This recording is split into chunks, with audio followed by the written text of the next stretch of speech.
What's really good? What's really good? What's really good? As always, it's Wednesday night with the Sanchez Show.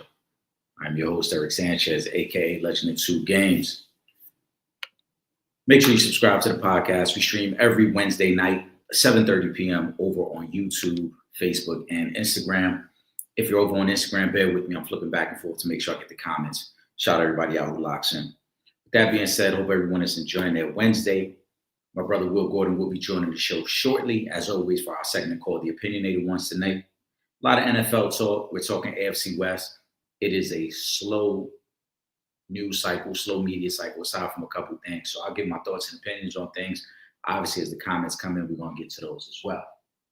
Again, make sure you guys lock in, subscribe to the podcast, YouTube, Facebook, Instagram, every Wednesday night. Also, Monday nights at 7 p.m., my brother Trip Young and myself, we give you the Real Fans Real Talk show. We get into a lot of things. Shout out to Vern. I see you, Vern. I saw you at the game. I'm going to get to that, Coach. I saw you at the game. I meant to hit you up. You was with your son. Me and my peoples were over there as well. But I saw the clip of your son. Amazing clip. I'm glad he got the opportunity to fist bump with JD5. I am going to get into the Colts. We're going to talk about that. There's some boxing news that came down, so I'll get into that as well. Like I said, it's a slow news cycle, so we're going to get into a couple of things before Will Gordon joins the show. We'll get into the Colts right now. I'm super disappointed in the Colts organization, the way they handled this whole situation. For those that don't know, the news came down that they're going with Daniel Jones as a starting quarterback for week one. It was highly disputed, talked about all preseason about bringing in Daniel Jones. Vern and I actually were texting a couple of times when the training camps opened up and preseason started because Daniel Jones was getting a lot of the first team reps. Some of that was due to Anthony Richardson being away because there was a death in his family, and then he came back. He was sick for a little bit, so he didn't get as many reps with the starting unit. With all that being said, though, my disappointment with the Colts organization is this.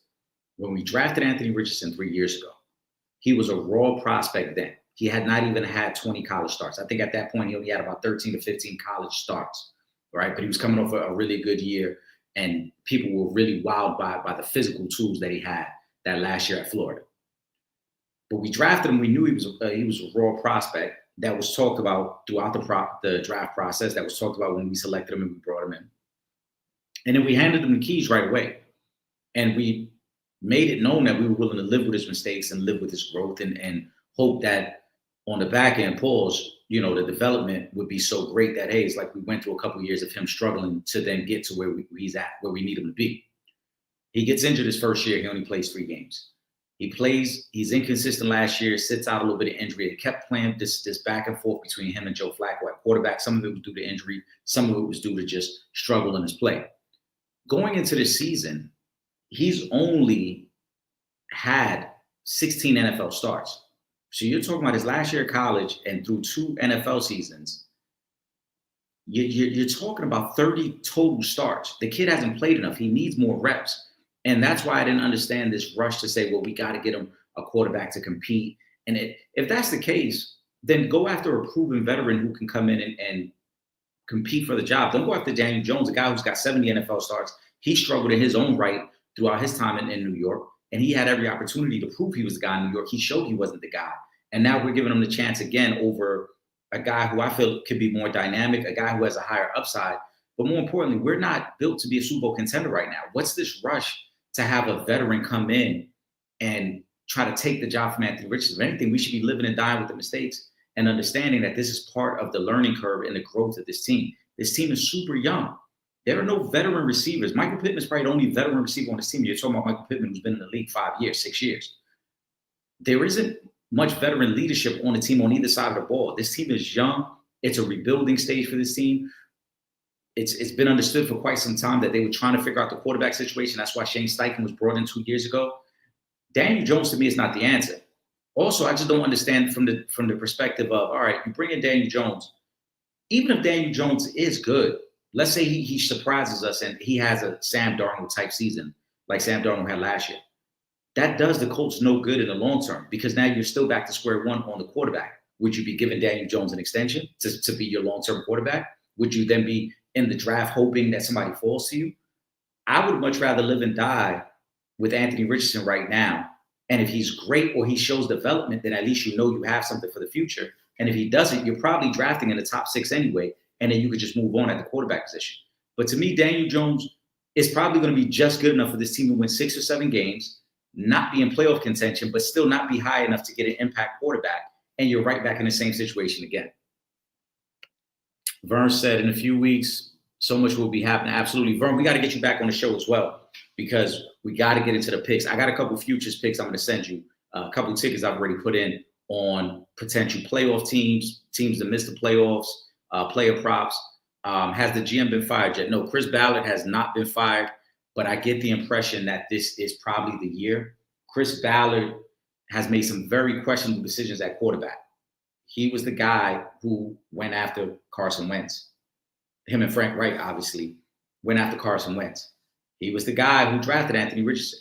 So at this point, if you're going with Daniel Jones, and this is the veteran you chose to push your young quarterback, if it doesn't work out, I would assume that Chris Ballard has to be the guy gone. Giants plus 7.5, week 1. I like it. I think the Giants are very feisty. I can definitely see that being one surprise situation. Right now, ESPN has it at 6.5. They got the Commanders week 1. I like the Giants total on wins as well. Last time I checked, Vegas had it at 5.5. I think they're going to be good enough to get to 6 or 7 wins, especially late in the season, when they're going to get the benefit of some teams that might be sitting some guys. But I like it. Plus 7.5 week 1. I like that one. And we're going to, as we always do, get to the lines for week 1 as we approach. We're about 2 weeks away. We're 2 weeks away from Philly, Dallas kicking off the season, followed by Kansas City and the Chargers. I believe they're playing in Brazil. So we got to get to all those as well as it gets going. Vern said, I don't remember when we covered the spread against them. Last year was 2 close games. The first one was highlighted. Malik Neighbors had a big game here in D.C., and that was the game the Giants didn't have the kicker, and Washington gets to stand late to win. The second one was in MetLife. That was also a close game that the Commanders pulled away late. It's always tough in those division rivalry games, I should say, to cover the spread, because there's a lot of pride on the line. And even with the Giants not being as good as the Commanders were last year, and I don't think they're as good as the Commanders this year, I would expect them to play with a lot of pride, keep those games close, keep those games entertaining. On the second game, they covered backdoor. Yep.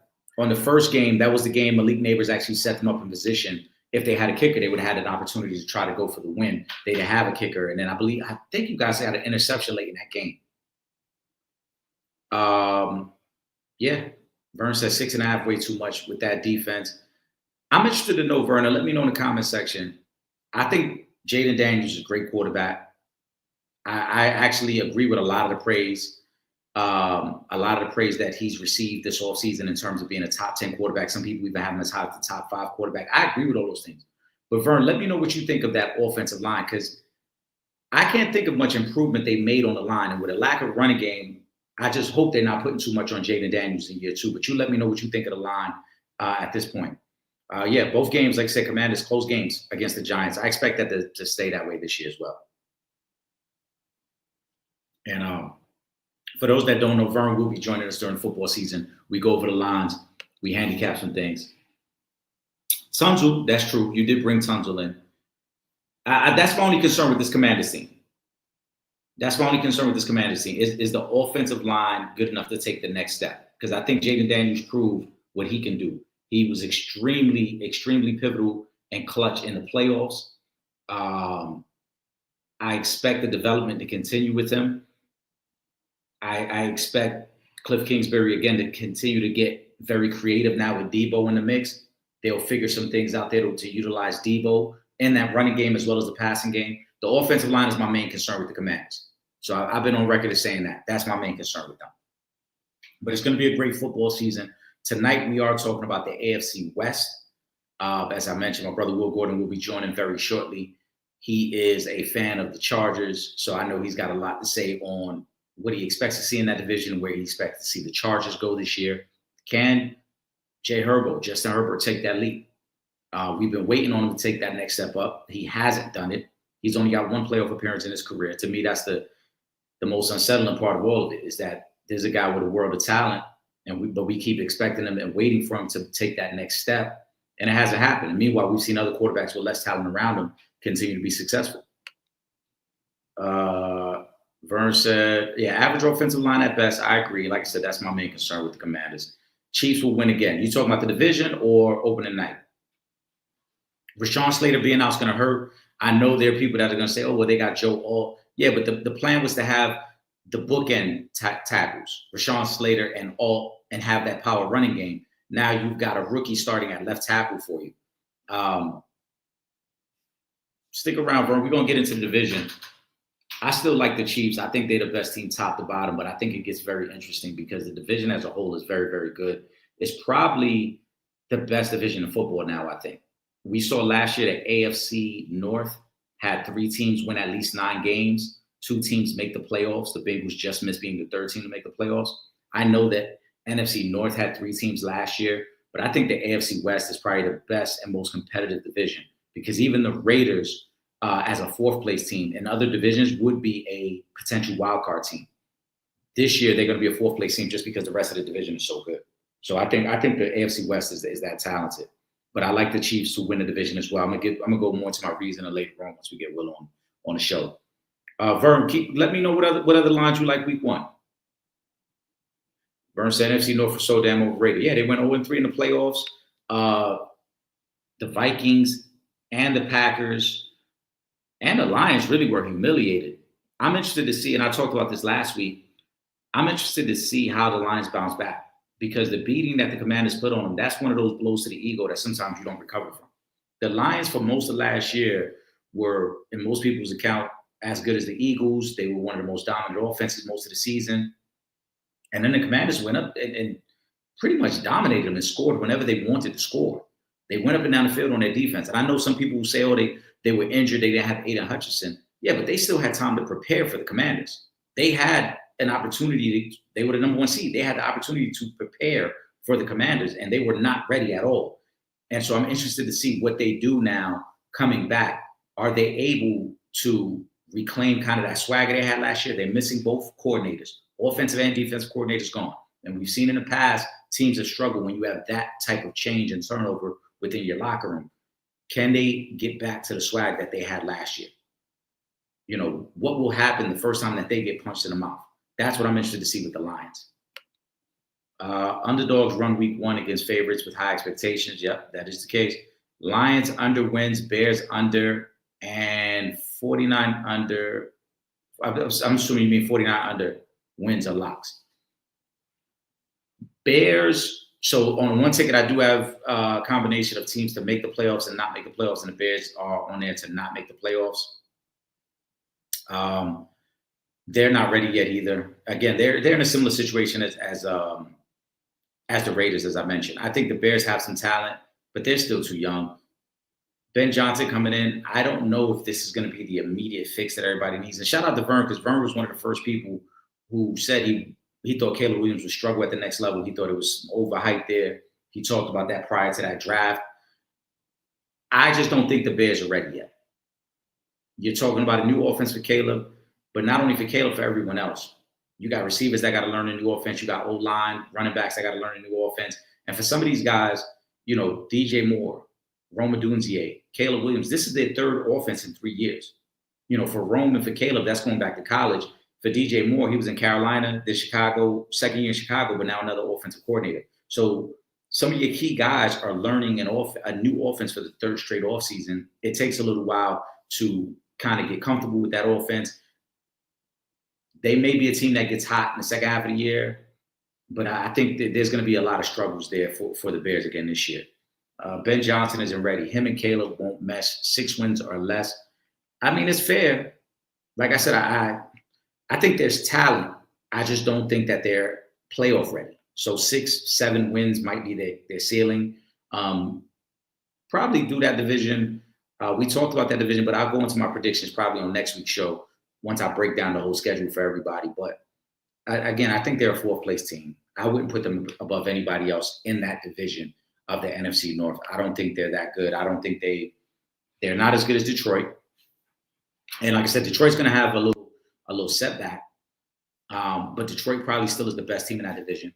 I think Green Bay's got to get consistency from their wide receivers. That's been their biggest issue the last couple of years. And I think Minnesota takes a massive step back. Minnesota won 14 games last year. Now you're asking J.J. McCarthy, who's basically a rookie quarterback coming back from a really bad leg injury, to step in. I think there's going to be a little struggle. Will go into the building. Will, give me a thumbs up. Let me know when you're ready.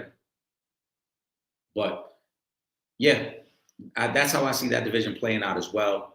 Again, guys, make sure you subscribe to the Sanchez Show. We are live every Wednesday night, 7:30 p.m. Once Will Gordon gets on the show, we transition over to the opinionated ones where we talk about any and everything. Tonight, we're talking about some AFC West predictions, but obviously, whatever comes up in the comment section, we won't get into. Make sure you guys also subscribe to Real Fans Real Talk on Mondays, 7 p.m. We go live. We will have Olympic gold medalist from the 1984 women's basketball team, Kathy Boswell, with us on Monday. If you missed it, we had Tina Hutchinson, who was the former all-time freshman scorer in the NCAA. She held the record for over 40 years before Juju broke the record. We had her on the show a couple of weeks ago. That's up in the archive, so definitely go back and check it out. It's over on my YouTube page and over on Real Fans Real Talk. Will, like I said, give me the thumbs up. Let me know when you're ready.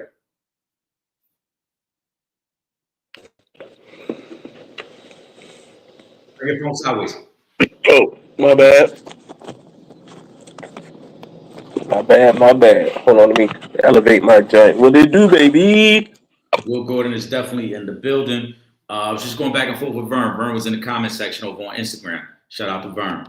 Shout out to Vern. Hey, Vern, I seen your interaction with JD5 the other day. That was with your son, man. That was real nice, man. So I told her that was fire, man. I'm feeling that, man. That was dope, man. I'm glad the little man got that experience, man. But what up, though? What do you do, baby? What y'all on tonight, man? Happy hump day, everybody. Y'all ready for some footballs? We getting there. We close. We ain't all the way there, but we getting there. We get into it. You know what I'm saying? It's a slow news cycle right now. But we're going to talk some football anyway. We're going to see what the comment section brings our way tonight. How's everything with you, though? Good, man. You know, just it's fantasy football season. I got a couple drafts coming up. I got my work joint coming up. I got my big baller joint coming up. My like what's this 2015? We've been in this league for like about 14 years running now. That's coming up. Got the Real Fans Real Talk joint coming up. I'm gonna go dominate again. So you know it's busy. Yeah, man. We it's that time of year now. It starts to pick up. It's beautiful. The dog days of summer, we kind of getting through that right now. So we're about 2 weeks away from the start of the NFL season. So that's why we wanted to get into the AFC West, because your Chargers will be on that Friday night game from, I believe y'all playing in Brazil, right? The opener, I don't know where we at. Wherever we show up, we gonna show up and we gonna be about that business. But it is the opening. That is the Brazil game. Yeah, it's opening Friday. It's gonna be aired on YouTube for free. So you know, so the whole world can see us establish ourselves and us establish our dominance to open the year. So let's start right there, right? AFC West, Jay Herbo might be the most talented, physically gifted quarterback in the division, but it hasn't translated to the field. What has to change this year? Then you gonna go right in on my boys right off the bat, huh? No, I'm not going in on them. We're gonna talk the division, but you said for the world to see what y'all about to do. So what has changed? I think year two in Greg Roman's offense is going to be a huge difference. I think year two under Coach Harbaugh is going to be a huge difference. I think getting Keenan back in the fold, which I've been telling y'all for weeks and weeks and weeks and months on end, that he was coming home. Now that Keenan came home, I think that's going to be that. People, I need y'all real quick sidebar to remember. Go back to 2 years ago when Keenan was in the building. Who was the most efficient third down quarterback in the league? And that was Justin Herbert, because all you had to do was look 13's way, and he was going to get you a first down on be it 3rd and 4, 3rd and 14. It didn't matter. That's back in the building. Lad McConkey showed you last year that he is a viable threat in this league. He's back in the building. The running back room improved vastly. Last year, you know, we were pretty much the Ravens B team running game squad from a few years ago with J.K. Dobbins and I forget the other dude's name. That's how Gus effective he was. Edwards. Gus Yeah, Edwards. Gus Edwards. Yeah, but Yeah. once JK went down last year, The run game is the run over. game, yeah, The run game is you and I over. talked about it. I think through the first 6 weeks, you guys not only led in rushing attempts, but I think you were the only team in football running the ball close to 50 times a game. Yeah. Which is obviously the complete opposite of what the NFL is nowadays. Exactly, but it was effective football too because we were scheming with the personnel that we had. Well, I think Justin's going to be, but not to make this the Chargers segment right now, but to address the question, why do I think Justin's going to be better? Is because I think he's more. I think I see him going into this season as the most comfortable he's ever been, with the most continuity that he's had, and with the most grown people in the coaching rooms that he's had in a back-to-back year basis. And now I'm telling you, bringing Keenan back is a huge, huge thing to that offense, to that locker room. And when Justin knows he didn't have that guy last year, when in doubt, just where's 13 at? You know what I'm saying? A receiver that he didn't had that last year. Yeah, and having that back, having a running game that he can rely on, and the play action can be effective. I really think, and preseason football is preseason football. You know, you can only take so much from it. Mm-hmm. And I watched the 5 passes that he threw in the preseason game. He went 2 for 5. Should have been 4 for 5 because Quentin Dropson showed up in Quentin Dropson fashion and had 2 drops, including the one that he got knocked out on. We got put in concussion protocol. Two beautifully thrown passes from Jay Herbo, put him right in the breadbasket, and of course he doesn't hold on to the football. But that's another conversation for another day. But and fun fact, Justin Herbert, that game last week was the first preseason snaps he's taken in his career, which I thought, I was like, damn, I got to thinking, I was like, wow, he never has played in a preseason game. And I did like seeing him get out there just to warm up his arm a little bit against half speed defenses, But I think this is the make or break year for him. And I think he's poised to do it, and he's got all the tools to do it. And now he's got some weapons around him to do it. And if he doesn't do it this year, then I can no longer make excuses for him. So it's year 6 for Justin. Like you said, you get Keenan Allen, you get a reliable guy on 3rd down. Lad McConkey looks like he's transitioning to the number 1 guy. He had over 110 targets last year.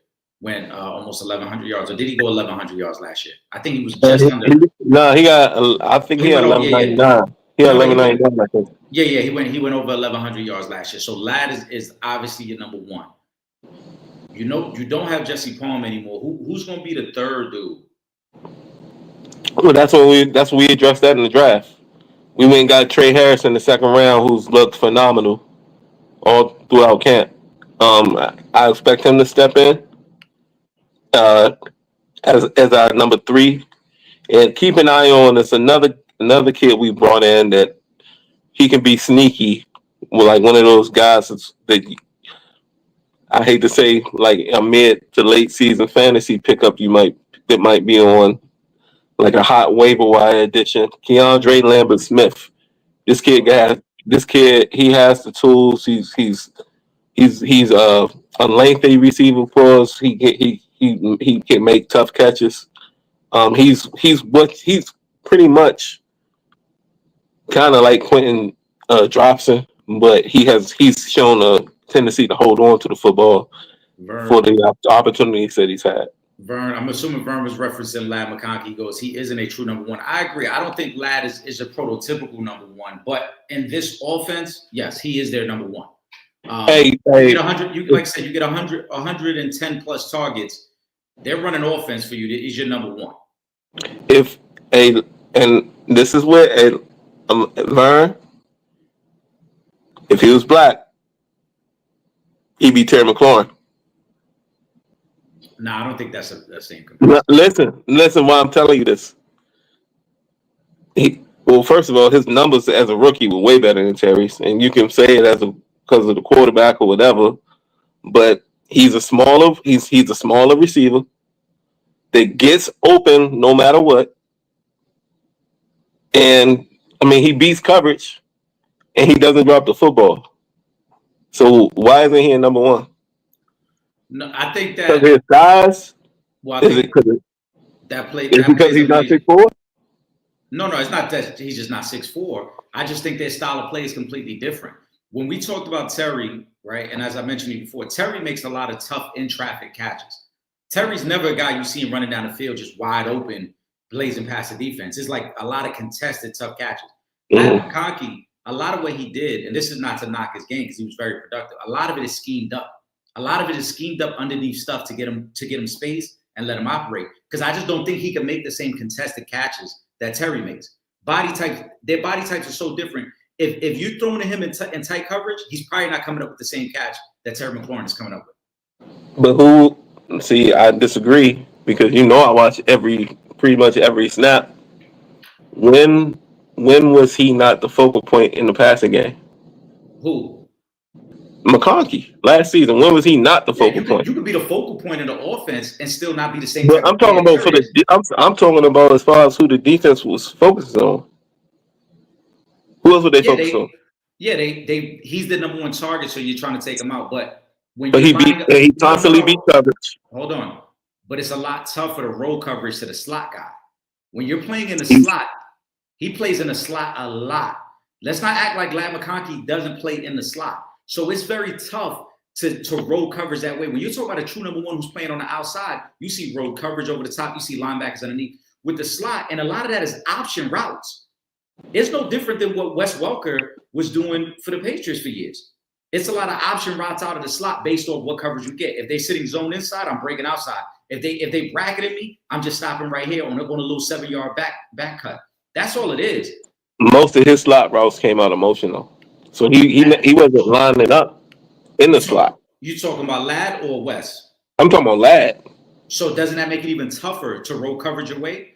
If I'm coming across the field now, you have one or two choices. Either you're going to show me it's man coverage and you're going to run across with me, or you're going to pass me off to the next defender. Once I see you're passing me off, all right, so you're sitting in zone. So now I'm just finding soft spots in the zone.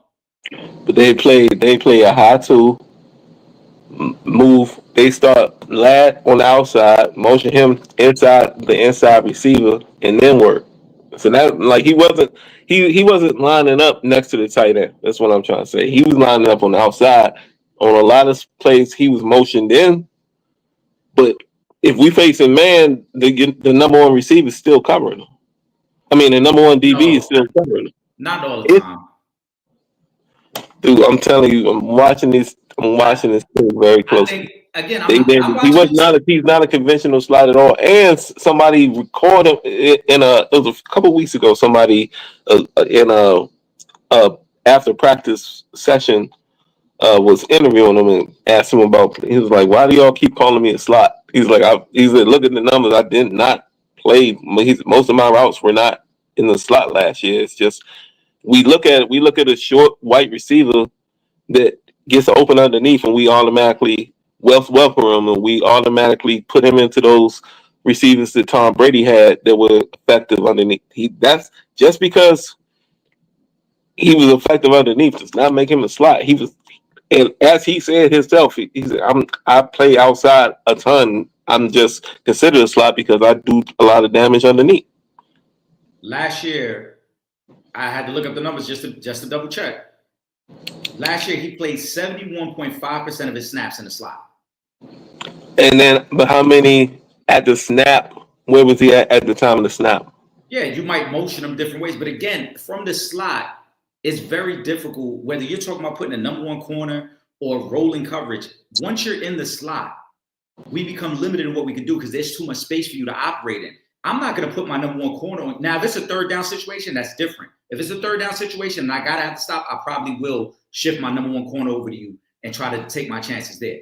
But first down, second down, I'm not giving you my number one corner there in the slot and then give you a lot of things out wide outside the numbers. I'm going to try to condense it down and let my safeties and linebackers try to do their job, or the nickel corner, depending on the package, and let him do the job there. But still playing in the slot, there are advantages. Again, this is not to take anything away from Lob McKenzie, because I think he's a really good receiver. But to compare him to Terry is not a fair comparison, because Terry's making tough contested catches on the outside where you're able to roll coverage to him. Ladd is moving around inside the numbers and able to finesse those situations, understanding that, again, if you show me man coverage, then I could just run option routes on you all day. I can either break out, break in. You have no chance of stopping me because, again, we're operating in too much space in the middle of the field. If you sit in zone, all I got to do is sit down in these zones, and Jay Herbo got to find me.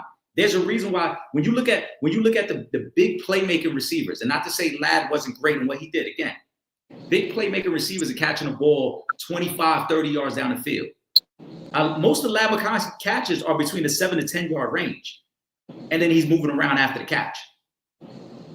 In the context of each offense, in the context of what Washington wants to do offensively and what we want to do offensively, they're the same guy. That's what I'm not. Then they don't have to run. I'm saying what you want to get out of each guy, it's the same thing. That's what I'm trying to compare. Is like. Production wise, you're saying what you right? Production that's what, right. Yes. Right. Okay. No, they're not the same player, but what you need, what your offense needs to succeed, you need the same thing from both of those guys in said offenses. That's what my comparison more so is, and the importance of them in their said roles. That's where I'm saying he's Terry McLaurin, basically. Like he's our Terry McLaurin. So I'm saying that I'm comparing that to Terry McLaurin just purely because it's Vernon, and I know Vernon can relate to that squad more than anybody else. You know what I'm saying? And that's why I'm trying to make the comparison of my guy to the closest thing that Vern, who addressed the question, could relate to. I think he's closest to McLaurin, and in the situation of the Chargers and the situation of the Commanders, he's the closest thing to Terry. So he's your de facto number one, the same as Terry. I think that's what I'm saying. But you can't. But like he said, he's not a number one, and I'm saying he definitely is. Right. In our offense, Vern is saying the same thing. I'm saying, yeah, he's your number one option. But when we talk about true number ones, but you know what? Not because you were Vernon. You know the reason Terry going through this contract stuff is because if you put Terry up against in every other receiving core in the league, he ain't no number one either, bro. No, he's not. So you know what I'm saying. So that that kind of backs what I'm trying to say is importance to your offense, because he be number 2 or 3 on a couple teams in your own division. So I mean, if we being real, that's kind of exactly what I'm saying. Like for us, Ladd is the number 1 receiver. For y'all, Terry is. But for everybody else, no, he's not. Like you say to us, Ladd's not a number 1. I bet you say Terry is, but for everybody else, no, he's not. Nah, Terry's not a true number 1. We talked about this last week. Yeah. Within, and Vern, you might not agree. I know Vern said he was on All-Pro team last year. Yeah, he had a good season. That still doesn't change the fact that if you went down a list of, first of all, there's not 32 true number 1 receivers. There's probably only about 10 to 15 true number 1 receivers in the game. Yeah. Right? Every team doesn't have it. Just because you're the number 1 receiver on a specific team doesn't mean you're a number 1 receiver in terms of the credentials to be a true number 1 receiver. You could just be the number 1 target on that team. Every other team in your division has a receiver that everybody else would rather have in terms of one. I think every other team in the NFC East has a true number 1. I would make the case that CD is a true number 1. I would make the case that Malik Neighbors is a true number 1. I would make the case that AJ Brown is a true number 1. And I made the case that Devontae Smith could be on the right team. Vern said Terry is between 8 and 12 receiving the league. No, he's not, Vern. See He's not. He's not. He's definitely in the not top division. 10. He's He's 8-12 in the division. he's not top 10. He's not top 10. And like I said, We talking about the maybe NFC East? Hold on, for real. Let's be real. All right, Malik Neighbors is better. we Both went down this starters in list. Philly are better. We went down this list. AJ Brown is better. CD Lamb is better. Malik Neighbors is better. Devontae Smith ain't better. I think Devontae's better. Oh, so do I. That's 4. That's 4 within the division. Within the division. Right now, all right. If we stay in the NFC, St. Brown is better. Absolutely. So that's every receiver in Tampa is better. Mike Evans, that's 6. Chris Godwin's better than Terry McLaurin. Stop playing. Chris Godwin's more explosive. I don't think he's better than him though. He's more explosive. He's not better. All right. But you know what Terry falls? Terry falls around his college teammate in NFC. He falls in that Chris Olave area. Good receiver though. It ain't. Yeah, I mean, it ain't hate, but come on, Ryan. Let's chill. George Pickens is he better than George Pickens? He's better than George Pickens. He is better than George Pickens, bro. Come on. He's better. Now you try to troll him right now. You know he's. We about to see. Vern said he's better than Mike Evans right now. No, he's not better than. No, he's not. All right, Vern. We named 6, and I got a couple others that are possibles that I think, because I think DJ Moore and Terry are pretty much the same type of receiver. I'll take Moore. He a Turk. He one of these guys. I'm gonna take DJ. That's just the NFC. We haven't even gone to the AFC. Yeah, we ain't even. He's not better. He's not better. Justin Jefferson. He's not Justin Jefferson. That's NFC. We still staying in the NFC. Yeah, hold on. That's 7 in the NFC. That's 7 in the NFC. He's not better than Tyreek Hill. You said St. Jude's, right? I mean, not St. Jude's. St. Brown. I mean, we can keep going down the list. There's a couple young boys that I think are better than him too. I don't think he's better than Garrett Wilson with the Jets. Absolutely not. He's not better than. Oh wait, AFC. Come on. No, I'm just saying. I started to go to the AFC. We were already Tampa. Both receivers in Tampa. I mean, both receivers in Cincinnati are better. Both receivers in Cincinnati are better. Both Tyreek's better. Garrett Wilson's better. What's his name? Waddle's better. Stop playing with me. He said Devontae Smith and T. Higgins can't count. Why can't they count?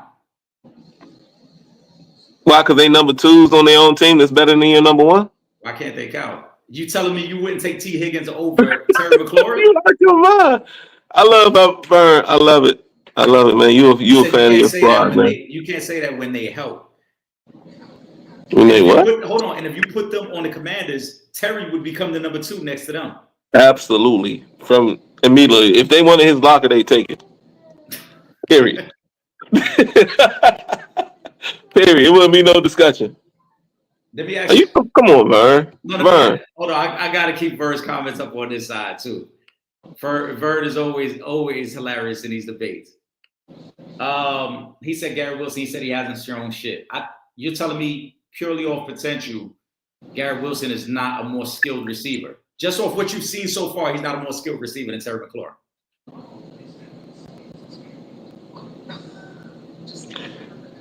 Man. To me, I think he's better. Yeah. Keep going down the list, though. DK Metcalf's better. DK's better. I think Nico Collins is better. Nico's way better. Nico is borderline elite for real. If we gonna be honest.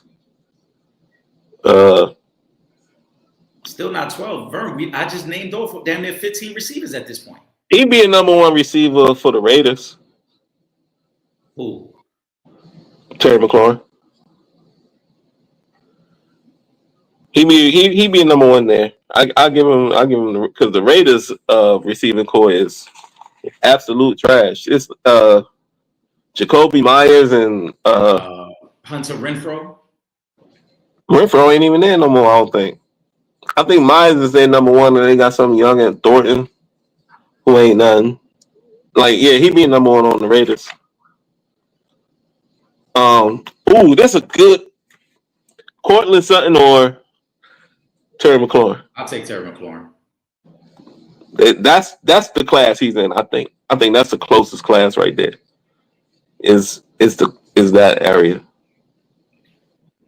So Terry, because he wants to pull up the numbers, Terry had 82 catches last year on 117 targets. So in terms of targets, I mean he's getting opportunities. If we look at guys that are in that, I mean him and Vlad, their numbers are pretty much the same. And my guy's in his first year in the league. Vlad's in his no. Vlad was last year when he was a rookie. Yeah, he said yeah. No, that's what I'm talking about. Last year's numbers. This is his first year in the league. Yeah, I mean, realistically, Terry's numbers ain't even really better than. I mean, his. Vlad. Not only that, his numbers is comparable to Zay Flowers. See. I mean, if you look at the yardage, he has him in touchdowns, but if you look at the yardage, you look at the yards after catch, everything. Him and Zay Flowers is pretty much the same guy. That's what I'm saying. It's like that's why they ain't trying to pay Terry. He ain't like that. He like that to the fans because that's the best they had. It's like the Washington fan base. They've been used to this. They've been cooped up in the house with this one chick all this time.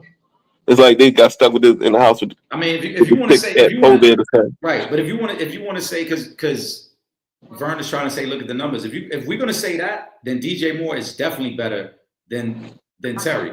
And so was my rookie. The numbers. And so was my rookie. DJ Moore had 98 catches last year. St. Brown is better, like we already said. CD Lamb is better. Garrett Wilson. My rookie had 79 catches? Garrett Wilson last year caught 101 passes for over 1,100 yards. Terry McLaurin caught 82 passes last year. And Garrett Wilson. Lat, 82 catches, 1,100. What was it? 1,149 yards, 7 touchdowns. I'll take it. And that's for my rookie. Like, come on, Vern. You got to chill, man. That's why he ain't getting paid. When you say how many TDs, I'm assuming you meant when I was talking about Garrett Wilson. 7 TDs.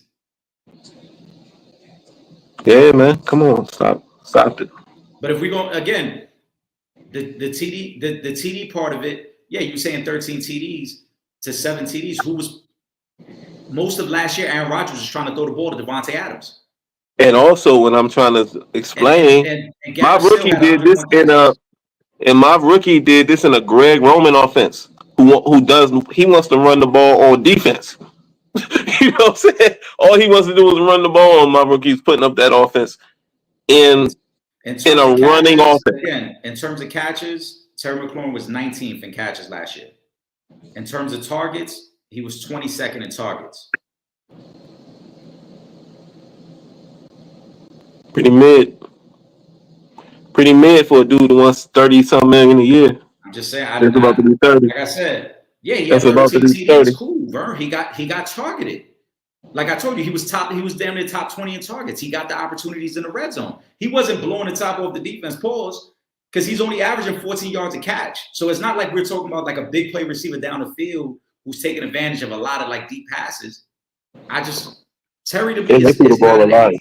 Terry is not an 8 to 12. It is not in the range of 8 to 12 in terms of receivers. Period.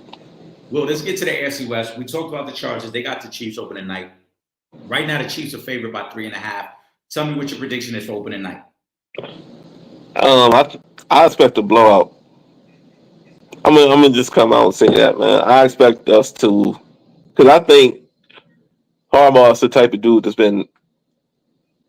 As soon as the schedules came out, all he's done is live, breathe, eat, smash, everything. It's only been about this football game because we know how they got us last year. And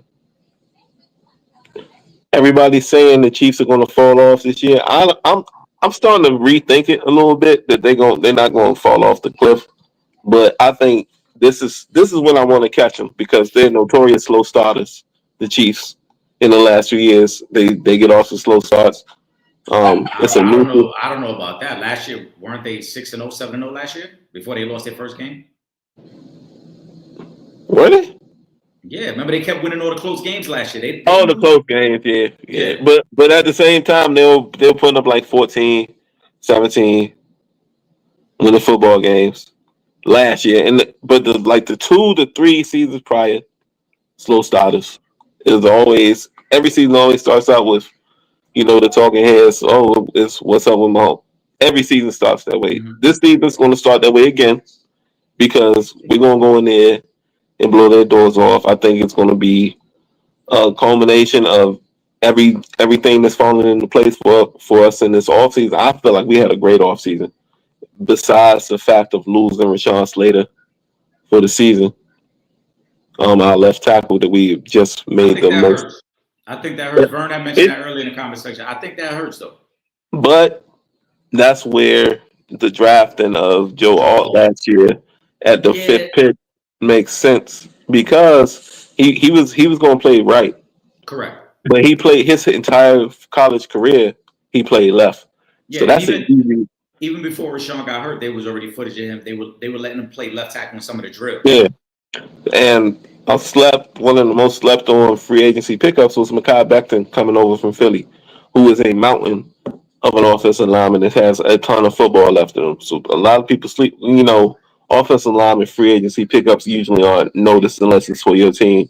I will admit, but Mekhi Becton's one of the best to do it. So on paper, the headlines when you see we lose our starting left tackle, it looks catastrophic. But I think we're more than one of the teams in the league that's more suited to have that kind of injury where we have guys that can step in and fill roles at a Pro Bowl level, where we're not just trying to piece guys in and put band-aids on a situation. We got guys that can actually fix the situation and heal the situation. Shout out to Ron. I see you in the comment section too. Uh, it's a gift. It's a gift that it happened when it happened because it gives Yeah. you enough time to adjust and, like I said, reconfigure the offensive line. Now you get to give Becton the opportunity to prepare to play right tackle. But I agree with what Vern said there in the comment section as well. He isn't the same at tackle. He succeeded in Philly playing at the guard spot. And this offense had an opportunity to be really, really physical and dominant if they could have kept Slater healthy with Alt at the right tackle and then be able to play Becton at either one of those guard spots. Then they could have really brought the physicality that Harbaugh likes to bring with the running game. They'll be fine. But again, I just think that their ceiling would have been much higher if you keep both those bookend tackles. Now we do have a kid that we wouldn't have to slide Makai. We do have a kid that was behind Joe that can step in and play right, so that they feel comfortable with. So Makai might not have to slide from guard. So I'm gonna put that out there too. Yeah, I mean, but again, I think they had the opportunity. Now, if we're gonna talk opening night, the Chiefs got y'all number, man. And I think until y'all prove it, especially Jay Herbo, we gotta. Me personally, as a gambling man, I gotta take the Chiefs. Now the 3.5 might be a little bit tempting. I might work that number down. Maybe the money line is a better option. But too often we've seen Mahomes be the one to make the plays and Herbo be the one to not make the plays when the game is on the line. And that's why I started off by saying, what do you expect from Jay Herbo this year? What's going to be different? Because for the Chargers to take the next step, it's not about the talent around them. The Chargers have had talent for a few years now. It's really about Jay Herbo performing like a top 10 quarterback. But can we act like he didn't last year though? Like he had one of the most Last year they efficient reconfigured. No, efficient years of a quarterback ever. He threw 3 interceptions all season. Now the playoff game against Houston was a nightmare. He threw more interceptions in the playoff game than he did for the entire season. So let's not act like he was just teetering last year. You know what I mean? don't We you were a don't you running think team. don't you think now that that's what it's come to with Jay Herbo though? Yeah, absolutely, because that's the business we in. You know. Right. But but That's if what I'm you, if saying. you but if you look at last season, it's not like this dude had a bad year. He had a great season Right. in the confines of the offense where we were trying to run the football in a new offense, and he had 28, 29 touchdowns and 3 picks. Was I mean, I'm I'm just saying, let's not act like he was trash last season because he wasn't. No, I'm He did not. in the playoff game, and in that playoff game when he threw the 4 picks, he looked horrible because he was off his mark the entire game. If you go back and look, we talk numbers sometimes. If you Mm-hmm. go back and look, he was pressured on 50% of his dropbacks in that game. 50% of his dropbacks were pressures. He had Cool. zero scrambles because they had him bottled up from the edges. He Zero scrambles in a football game when you getting pressured 50 times is diabolical. That's crazy. Cool. That's crazy. But So I he still was in hell the entire game, cool. and I'm not making excuses. I'm not making excuses, but there are reasons. There's a difference between excuses and reasons. You know what I'm saying? Right. There are reasons that he had that It's, performance. I mean, it's the same reason that Mahomes had the bad performance in the Super Bowl. The Eagles' defensive Exactly. line They had him dominated off the his mark. Chiefs. Right. Yep. But we're still at a point now going into year 6. Jay Herbo has no playoff victories. Jay Herbo has had good teams, and he's got 2 bad playoff performances under his belt Mhm. because he did not play great in that Jaguars loss that they had a couple years ago. He didn't Yep. play well in last year's loss. So at some point, you got to elevate and you got to overcome some of the things that are taking place. And I also have no. This is where it's an excuse and not a reason. Well, I guess you could classify it as both. But I'm definitely going to give him an excuse. Brandon Staley. We gotta act like we can't Yeah, act but like we Brandon moving. Staley. But come on, we can't. We going to keep talking about Brandon Staley now. No, yes we can because you talking about the What that got to do performances with that last happened year's under playoff Brandon performance, though? Staley.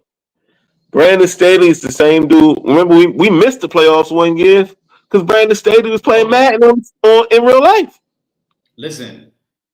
Brandon Staley is one of the worst NFL head coaches. We know that. He's right up ever. there with Cliff Kingsbury. We know that. You I'm know what just he did? saying. He left us and went to San Francisco and to be defensive coordinator. Got fired. Now he's in New Orleans as defensive coordinator under under who's the coach? The The old offensive quarterback coordinator. from Yeah, the yeah, old offensive our coordinator. old offensive coordinator. Mhm. They're gonna be horrible this year. Well, we What is already his knew that. name? Dude that used to be He was with Dallas as the he OC, was and the then he went to Iowa the State Chargers. quarterback, wasn't he? He went to he was Dallas's offensive coordinator for a little bit. Dang, I Was can't it remember. Kellen But Moore? yeah, Kellen Moore? Moore. Yeah, now he's Kellen Moore's defensive coordinator. Yeah. It's like But tell me you try not to tank for Arch Manning without oh yeah, telling me yeah, you trying to yeah. tank for Arch Manning They in New want York. art there. They want Arch Manning. They want the legacy there. But regardless of all that, we at what point then does he not get to use a Brandon Staley excuse? Because if he has another bad playoff performance, or let's say they don't make the playoff, what we still gonna say? Oh, it's the remnants of Brandon Staley. Not now. I'm saying when you bringing up old numbers and old performances, I'm saying well this was under a different regime. All right, Now so last then year, now I'm clean slate with Harbaugh as of last season. Now the playoff game was horrific. Like it's nothing. I can't say anything about that. But I feel like going forward, what we got at court, I'm put it like this: with Jay Herbo at quarterback, and with what we got around him right now, and with the coaching staff we have, if he can't give me a playoff win this year, then we need to start rethinking things. I'm not okay. married to nobody. I'm not So married to nobody. let's do this then. You got the Chargers winning opening night. You said it's going to be a blowout. I think the Chiefs winning a close game. That's kind of been the history between these two teams over the last couple of seasons. I'm gonna blow out. And when I say blowout, I'm not talking about like 35-3 or nothing like that. But I'm talking like like I could see like 27-17, 27-14. Double digits to me is a blowout. All right, that's fair. I Especially on mean, neutral field. Especially on neutral field. no, all right, I can see that. Yeah, on a neutral field, if I beat you by double digits, yeah, that's I'm gonna consider that. I wouldn't say a blowout. I'm gonna consider it a dominant win. All right, let's say that then. Yeah, if it's a like you said, 27-14, that's a pretty dominant win. I expect 10 to 13 point win Okay, easily. Because respect. I think my rookie running back is going to be a problem for folks. I think this. He runs old school. He runs like he wants to hurt somebody, and I love it. I think this Chiefs defense is still pretty good. Again, to me, their loss to Philly was more about how dominant Philly's defensive line was against that offensive line. Early in that game, you saw the Chiefs' defense was holding their own, but at some point, I mean, we can't keep giving you short fields. The Eagles running back an interception, Deshaun Cooper. Like, you got too many things going on at some point where the defense is going to fold, and that's what happened, I think, with the Chiefs. But overall, their defense, I think, is still pretty good. Hey, yo. Oh, go ahead. I was on that. Go ahead, now say what you're going to say. No, go ahead. Let's give our divisional prediction for the AFC West. All right, bet. So we ain't got to make it a long episode tonight. I know the news cycle's light. We got other things to get into. Yeah. And the comment section been light tonight anyway. But shout out to everybody who locked in. I seen everybody. Instagram actually showed a lot of love tonight, specifically Vern, but I saw people popping in and out on Instagram as well. Give me your prediction for the AFC West. Well, I think this is our year, of course. And and my bias, of course, I am. But I feel like this is our year. I feel like this is the right time for us to slide in there, pause, and really assert ourselves as the team to beat in that division. So I'm gonna go Chargers, of course, first. I'm gonna go. You know what? I'm going Broncos second because I think Bo Nix is the most underrated quarterback in football. That kid's really good. Like he's really good. Their defense is a Super Bowl caliber defense, anchored by the best secondary in the league. In a passing league, you want the best secondary, anchored by Patrick Surtain Jr. RJ Harvey is a find in this draft at running back. They needed a running game back. Yeah, and I did a deep dive on players that I thought wouldn't go early but could be steals in the draft, and I came up with 4 names. He was one of them, and he went to the Broncos, which makes my stomach hurt as a Chargers fan. Cortland Sutton sneaky good, and Sean Payton knows how to coach football. So that Broncos team, I think, is going to, with that defense, I think they poised to fall second. I think the Chiefs are going to take a small step back, missing Rashee Rice for the beginning of the year. That suspension is imminent. They didn't give it out yet, did they? Did I miss anything? I believe he's missing the first 6 games of the year. 6 games? Okay, so that's going to be a struggle. Travis Kelce slowing down. He was slowing down last year. Mahomes is going to Mahomes, and Andy Reid is going to Andy Reid. But I mean, and their defense is decent, but their running game struggled last year, and they didn't really do anything to improve it this year. So I see them falling third, and then the Raiders, of course, I'm putting in fourth because their defense is Max Crosby and a bunch of Jags, a bunch of just a guy. They did improve their team with Pete Carroll, with Geno Smith to have history and continuity, and with Aston Gentry in the first round of the draft. But they to me, I think they have the best tight end in football in Brock Bowers. At least the most athletic. He might not be the best receiving / blocking tight end, but give me if we lining up tight ends in the playground playing pickup, I'm picking him out of everybody in the entire league. But is that going to be enough to contend with that Denver defense? Is it going to be enough to outscore the Chiefs in a back and forth game? Is it going to be enough? Is Max Crosby by himself enough to stop the running game that the Chargers are going to bring with Amari Hampton and Najee Harris? I don't think so. So I have them falling fourth. So I'm going Chargers, Broncos, Chiefs, Raiders. For me, Vegas is the 4th place team in this division. As I said when I was waiting for you to join the live, I think the Raiders got some talent. They've upgraded. They upgraded that quarterback. They upgraded that running back, but they don't got no receivers. The defense isn't ready yet. Yes, they're better at head coach. They're probably good enough to get 6 or 7 wins and be pretty feisty, but they're not good enough to compete with the other 3 teams of this division. I think this is the best division in football. I think at least 3 teams in this division win 9 games. We might get 3 playoff teams in this division, but I think 3 teams at least win in 9 games. So I'm going to take the Raiders right out of it right away. They're the 4th place team. For me, I'm going with the Chiefs. I think until somebody can knock the Chiefs off, I got to take the Chiefs. Also, to me, the winner of this division is whoever has the most success within the division. Because to play Kansas City 2 times, to play Denver 2 times, to play the Chargers 2 times, you'd be lucky to come out of it 4-2. You know what I'm saying? Yeah, you might. The top 3 teams might beat up on the Raiders because the Raiders aren't on their level. But when they have to play each other, I would not be surprised. I already said opening night, I expect it to be a close game. I wouldn't be shocked if the Chargers win that game. But then I wouldn't be shocked if the Broncos could beat the Chargers. Then I would be shocked if the Broncos could get a win over on Kansas City. I think those 3 teams are really good. And again, it's the best division in football, in my opinion. But I'm still taking the Chiefs. It's the best head coach. It's the best quarterback. And it's the most well-rounded team. Rashid Rice being out is going to hurt.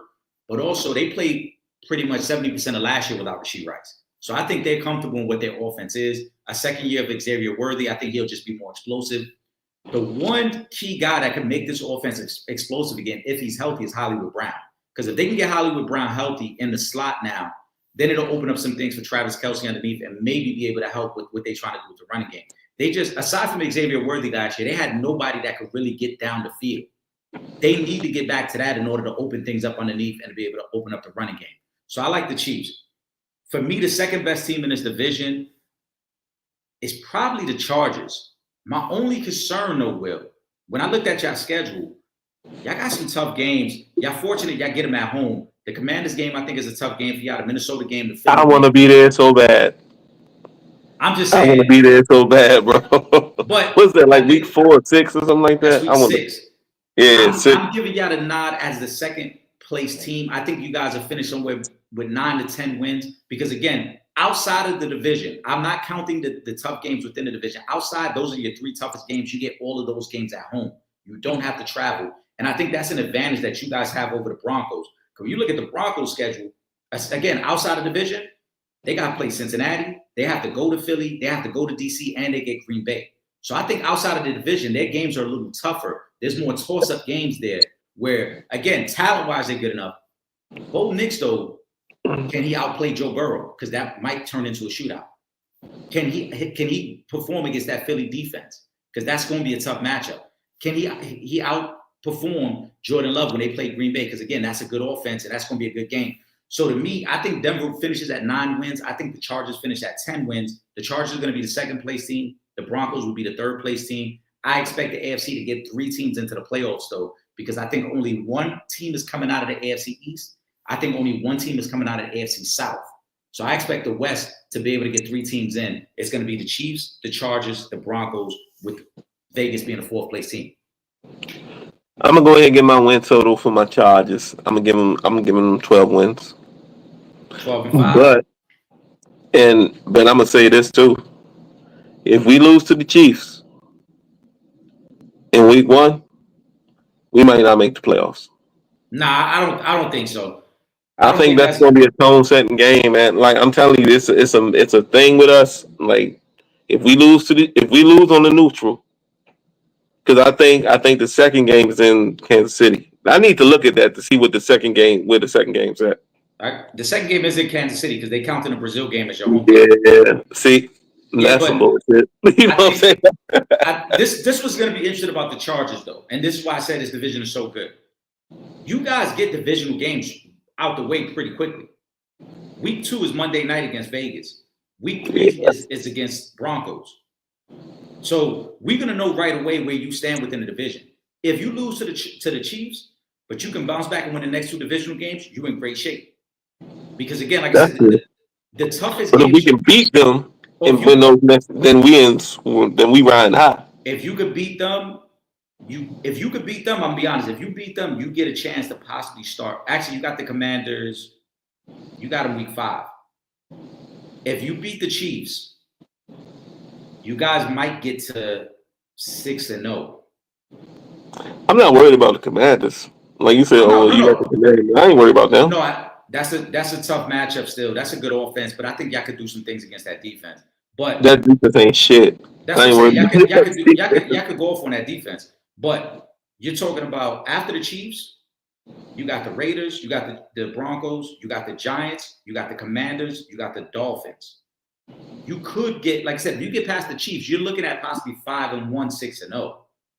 That's what if you lose to the Chiefs, it's not the end of the world because, like I said, you get an opportunity to bounce right back with back-to-back divisional games, and then you got some very winnable games after that. Again, the Giants, the Dolphins. This outside of your division, to me, outside of your division, the toughest games are those 3 I mentioned, which are all at home. You don't have to travel for them. You get the Commanders at home, you get the Vikings at home, you get the Eagles at home. Yeah. To me, Denver's schedule was a lot tougher because Denver, they got that Cincinnati game is tough. I think Cincinnati's still a 9 to 10 win team. You know what that offense is going to be. And for a team like Denver, as great as that defense is, can you put up 24 to 28 points? Because Joe Burrow is going to score points. Yeah. Is Bo Nix ready to get to that point where he can get you to 28 points to win that game? Because you're probably going to have to get 3 touchdowns and a couple field goals to beat the Bengals. Now, I'm gonna say something that's gonna be blasphemous to a lot of football fans, but you know what I see? Because I really Bo Nix is good, and I hate that he is. I'll fix it. You know what I really don't like about Denver and Bo Nix is he reminds me of. No, he's not as reckless with the football at all, but as far as what they like to tell those quarterbacks, the moxie and the gunslinger, he kind of reminds me of Brett Favre a little bit, man. A little bit. That's what I'm saying. Not with the reckless abandon that Brett Favre played with, but a more controlled, not on opioids version of Brett Favre. Not opioids, not sending random dick pics to sideline reporters. Yeah, not that Brett Favre, not but stealing money from the Mississippi Welfare Fund, Brett Favre. Right, not stealing money from black just all the good people. Parts. Just all the good parts. Pause. Yeah. Yeah, I can see the comparison. And Bo Nix will be interested in this too because realistically, if we're ranking quarterbacks, he's easily the 3rd best, maybe even the 4th best, depending on how you feel about Geno, because Geno's an established veteran. But if Bo Nix takes that next step, I mean, granted, Bo Nix is like 27 years old. You would think he's mature enough. But if he takes he is. I forget he's like Brandon Weed 2.0. Well, he played against Justin Herbert in college. That's crazy. Yeah. And Justin Herbert's going into his 6th year in the league, and somehow you only in your 2nd year, y'all played against each other. Well, that's just got here. Yeah. Right. That's funny. But if he takes that next step in the progression of Sean Payton's offense, then the Broncos could be a scary team because we know the defense is really good. Yeah. Well, yeah. Say what you're gonna say. No, I was about to say I gotta get my final thought in because I gotta get these kids in there. I knew. Yeah, back in school now. Yeah. You know what I'm saying? School back in. But final thought, I was about to say we don't get into politics. We have before. It's easy. It's easy. I'm seeing y'all know what's going on in my city. DC is looking crazy right now with what the Orange Ones is doing, deploying all these troops and acting like it was like DC is Baghdad or you know what I'm saying, some war trodden city, and it's not. So people are eating out again. All the restaurants are busy. You can ask. People telling me, they can walk the streets. You could never not walk the streets of DC and come on, man. Stop playing with me. And then all the areas that they policing aren't even the crime zones. So what are you doing?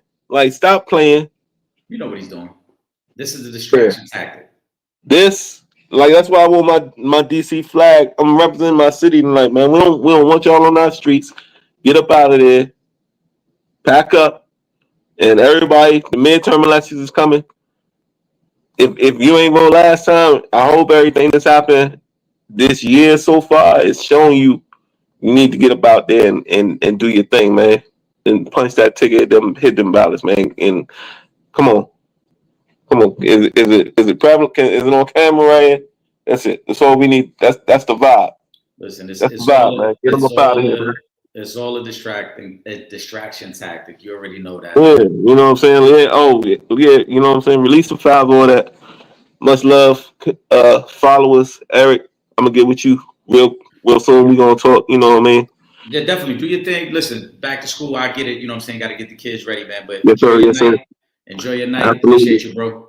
Salute, fans. I'll give it y'all.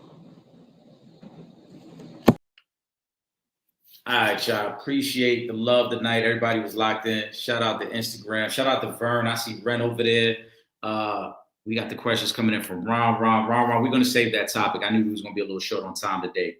So it's all good. We're going to wrap up on that. It was a slow news cycle, but it's all good. We'll be back next week with more NFL talk. We're going to get to the gambling. We're going to get to the picks. Also, next week, I just started, if you guys haven't, that Dallas Cowboys documentary is actually pretty good. I ain't gonna front. I just started watching it into the second episode. I'll have more thoughts and opinions on it next week. But for my brother Will Gordon, I am Eric Sanchez. This was another Wednesday night with the Sanchez Show. We'll see you guys next week. Make sure you subscribe to the podcast. We're back live next Wednesday, 7:30 p.m. Also, lock in on Monday, Trip Young and myself, Real Fans Real Talk at 7 p.m. with Olympian and gold medalist Kathy Boswell, who was a member of the 1984 women's basketball team. She'll be rocking with us on Monday night. So make sure you guys lock in, man. For myself, I am Eric Sanchez, host of the Sanchez Show. Again, shout out to my brother Will Gordon. We'll see y'all next week, man. We out here.